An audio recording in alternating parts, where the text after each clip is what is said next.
So the first thing I want you to do is take a minute, and if you don't have anything to write with, you can go ahead and go grab something right now. You can put some notes in your phone. However you want to do this, you can pause this, and I want you to take a minute, and I want you to write down some of your fears, current or previous, that have to do with your kids' education. It can be fears about the public school. It can be fears about homeschooling. So just think about what kind of fears are you facing when it comes to homeschooling? What's holding you back from homeschooling? What is driving you to decide to take your kid out of public school and homeschool? Whatever it is, write down some of those fears for me. And you can just pause this while you write, and I'm going to give it just a second, and then I'm going to move on.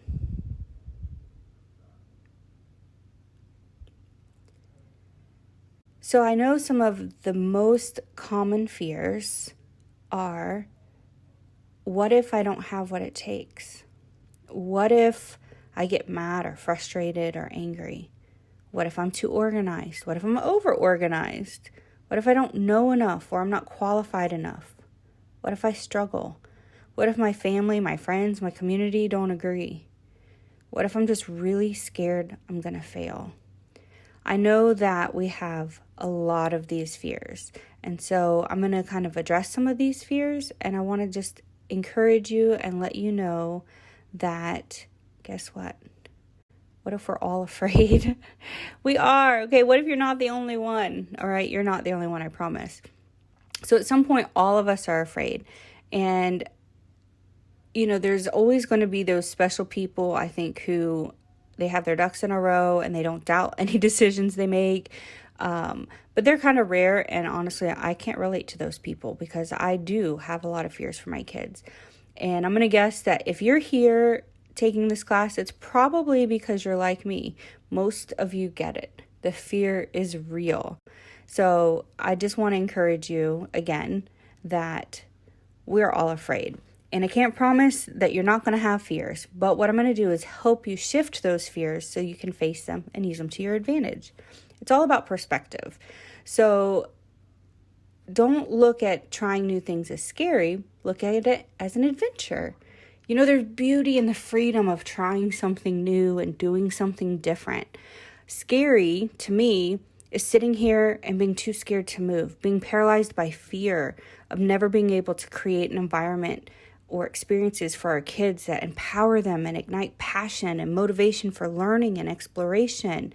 Fear is not helping my kids be able to access those neural pathways in their brain that link to creativity and to trying new things and exploring. And I will geek out on the brain stuff all the time. I love neuroscience, but we'll talk more about that later. So, scary to me is not trying something new or doing something different. Scary to me is not doing that for my kids. Scary to me is leaving them in an environment that I know is hurting them.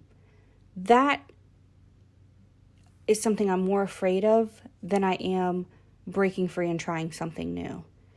So, I want you to kind of shift your perspective and change instead of being afraid of everything that you're going to do wrong, be afraid of all the things that are going to be wrong if you don't do this.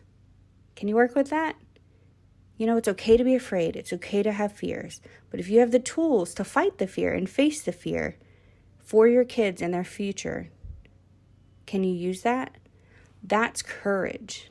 And I believe you're here because you're ready, because you do have that courage and it's in you. It's ready to come out. You're ready to face the fear. You're ready to be courageous and become champions for your kids' hearts, their minds, their learning, their futures, all that good stuff. Okay? You've got this.